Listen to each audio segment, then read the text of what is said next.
Alright, it is time for Leatherface, the Texas Chainsaw Massacre 3. This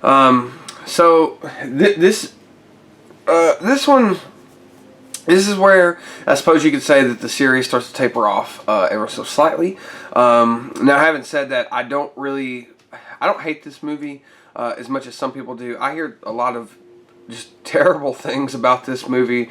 It gets a lot of crap, but maybe it's just for nostalgic reasons why I like this so much. Like I said in I think the last video, growing up, I only had Texas Chainsaw 2, and then I had this one right here. This is the R-rated and the unrated versions. Honestly, they're not too different from one another, really and truly.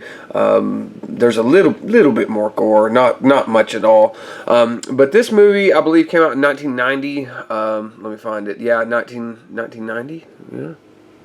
Yeah, I don't see it on there, but I'm almost positive it's 90. If someone wants to correct me, they're more than welcome.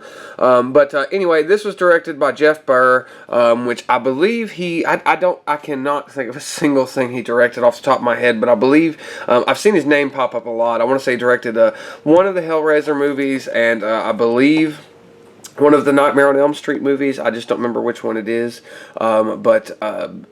I don't think that the movie is poorly directed. The only problem I really have with it is supposedly, a lot of the real, good gore that was put into it was cut out because the studio just took it and ripped it apart. And that's a shame. That's not really Jeff Burr's fault. That is that's the studio's fault. And, we're left with this. It's all we have. And that's okay because, again, it is what it is. It's here. It's been here with us for forever now, and yeah. But I've had this DVD copy for a long time. And like I said just a minute ago, it starts to taper off just a little bit because it gets a little, I think like I said in the last movie where I complained with Texas Chainsaw Massacre 2, the only really gripe I had with it is it feels a little bit polished compared to the first one. Well, this one feels very polished compared to the first one.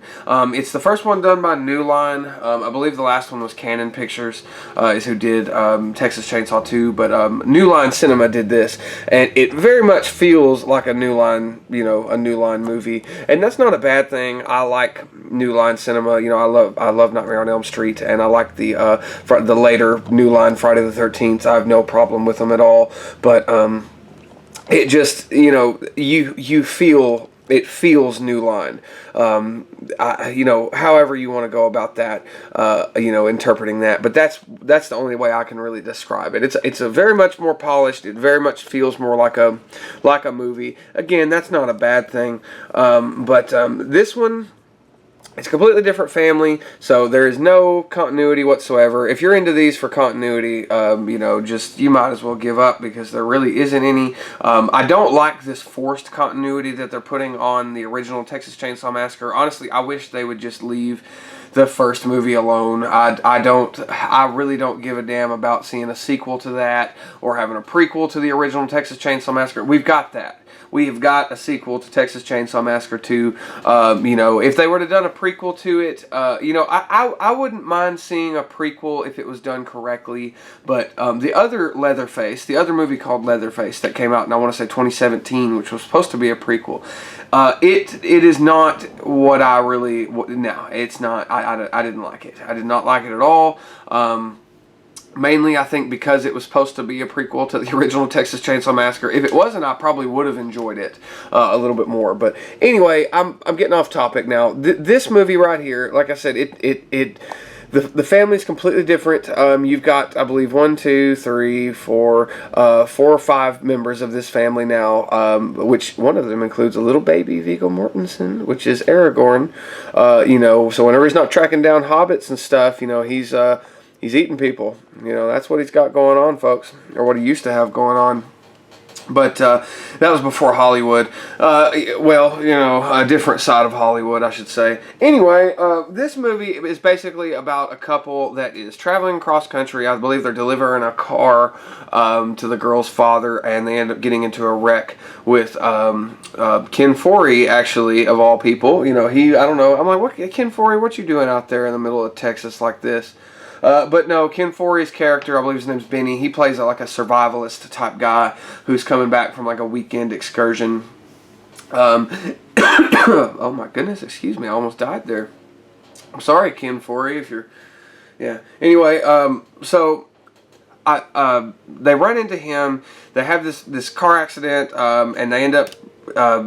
They're all kind of trapped out in the woods, or split up out in the woods, and the family just kind of tracks them down, tries to pick them off one by one. But Ken Foree ain't screwing around, so he kind of goes out there and he starts to kind of go after the family more or less, and he puts up he puts up a hell of a good fight.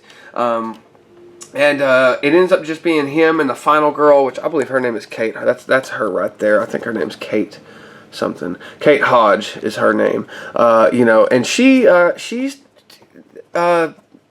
just not good. I'm sorry. I don't really care for her too much as a final girl or as an actor. I actually like the boyfriend. I like him a lot more, and I don't really care for him, to be honest with you. So that's another gripe with them. I don't really like, that's me personally, I don't really like the protagonist. I love Ken Foree. Honestly, I wish this movie would have just been about him, like his character. That would have been much better. But that's just my personal opinion. But anyway, so they end up getting into it with the family. The family takes them to their house. There's a brawl with Ken Foree and Leatherface that happens towards the end. And yeah, I'm not going to spoil it or anything like that, but I will say that the ending to me makes no sense. Not even the alternate ending. I didn't even really. There is an alternate ending to this that's on this DVD, but I didn't even really care for the. I didn't even really care for the alternate ending, to be honest with you. I honestly prefer the theatrical ending to this over the other one. Sorry. The alternate ending, that's what I was going to say. But, yeah, I was going to say, but, overall, I don't hate it. I will watch it. It's, like I said about, I believe what I said about Texas Chainsaw 2, this is not one that I'll just kind of throw on every once in a while. I'll only really watch this if I'm doing, like, a marathon of them, but unlike probably the next one, I will just kind of watch for shits and giggles every now and then. And then the first one, I watched the original Texas Chainsaw Massacre, honestly, a few times a year. I love the first Texas Chainsaw Massacre. It's such a great movie. And this movie just kind of is not that. It's a very polished kind of, Leatherface is now he's starting to lean towards, more of a Michael Myers territory, where he's the Michael Myers or Jason Voorhees, he's the big bad, strong, he's the focus, you know what I mean? Like, that's why the movie's called Leatherface. But that's just not, to me, that's not what Leatherface is, and that's not what the Texas Chainsaw Massacre is. It's more about the family unit, and they try to do that, but they have never nailed it on the head like they did in the first movie, or the second movie.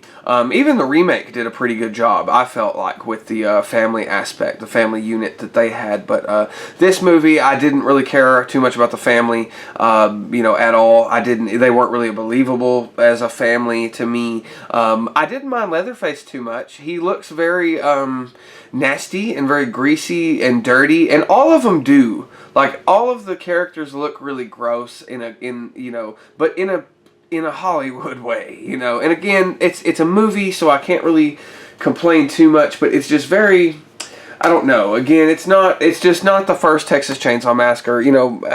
Ranking it by itself, or if I just take it in the context of it by itself, it's not a terrible movie, but it's not great either. And then comparing it to the first movie and even the second one, it's not.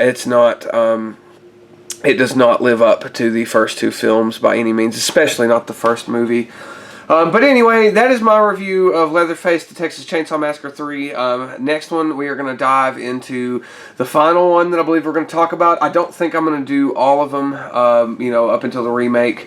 Maybe I'll save that for, like, next year or something like that. But I don't know. It is the 50th anniversary, so I don't know. I just mainly wanted to get the first one out of the way, and especially the first four. Those are the ones that I'm really close to. So, anyway, I hope you enjoyed this. Stay tuned for the next episode. Goodbye.